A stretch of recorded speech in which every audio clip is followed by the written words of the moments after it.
Hey ladies, my name is Amy Smith and I am a Jamberry nail independent consultant.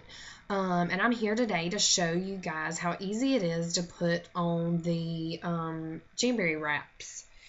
And I've already put them on my right hand and most of my left hand. This is the pumpkin and spice wrap. Very pretty color for the fall. I don't know if you guys can see the colors. The lighting's not all that great in here, so you really can't see how pretty they are, but they are very pretty. So what you need to do is wash your hands with some Dawn dish liquid soap to get all the oils off of them. And then after you do that, you're going to want to get an orange, the prep work is, I've already did it, but you're going to get an orange cuticle stick and push back your cuticles real good. And then after you do that, you're going to get a buffer and you're going to go through and buff all your nails real good. And then after you do that, you're going to want to get some alcohol and put it on, you know, a cotton ball or paper towel, napkin, whatever you have, and you're going to wipe it real good. I actually have some on this one. You're going to want to clean it so then that way all the buff dust and everything comes off. And it only takes a few seconds for the alcohol to dry. So I'm going to move the camera down here so you guys can see. This is actually, I actually have it on. It's easy to cut off. But this is our little mini heater from Jamberry. You don't have to have it. You can have a blow dryer if you want. But this is definitely a want of mine because it's just so easy to use. I love it. Yeah, it has a little kickstand here. And then you just push the button. It's not very loud, doesn't blow everything everywhere, so it's like perfect to use. And then what you're going to do is you're going to get your sheet of wraps, and what you're going to do is, the reason why it's got this clear backing is because you want to be able to line up the wraps and see what size fits, and you always want to go smaller than bigger. And if you do accidentally go bigger, you can always get a cuticle trimmer and use it to trim it off of your skin because you don't want any of it to touch your skin because if you do, then it can cause it to come up or whatever. So what I did is I stuck it on the, you're going to want to peel it up and then cut it in half because one of these actually, and see I actually have some pieces like this and those pieces will be perfect to do on my little toes.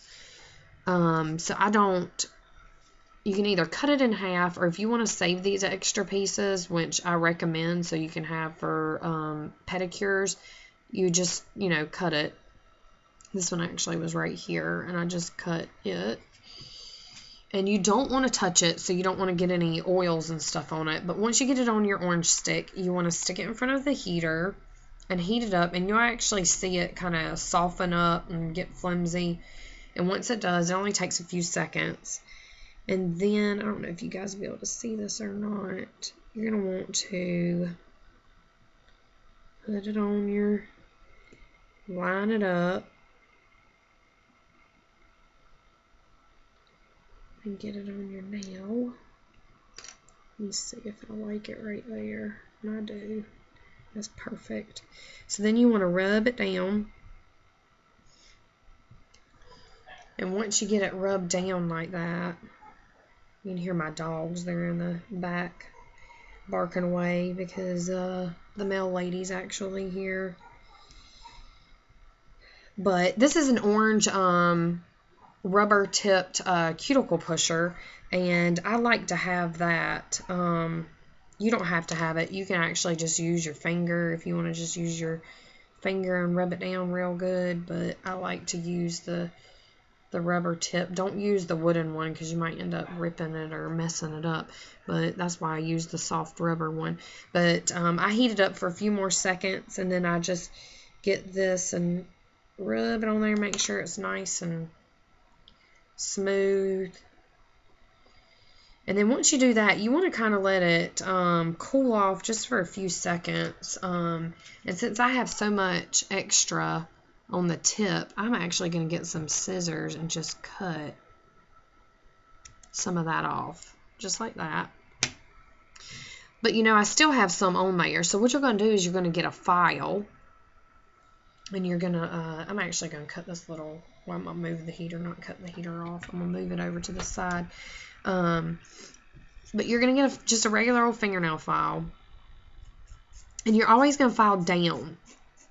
Always a 90-degree, not always a 90-degree, but you want to do a 90-degree angle and always down, never side to side or up. Always down.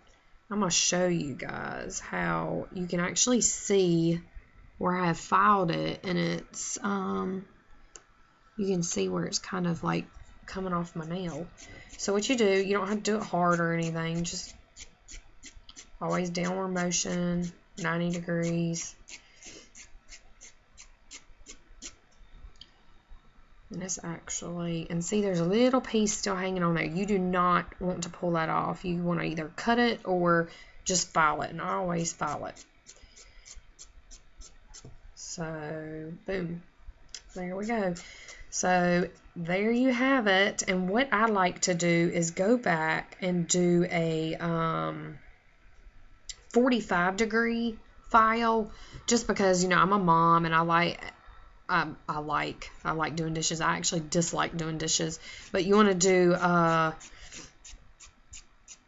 45-degree angle all the way around, just very lightly, and this will help actually make them last longer, because I do dishes and laundry, and I wash my hands all the time too. So and then you just want to heat it up for just a few more seconds. And then once you got it heated up, then you want to rub it and just make sure it's on there good. And when you blow dry your hair,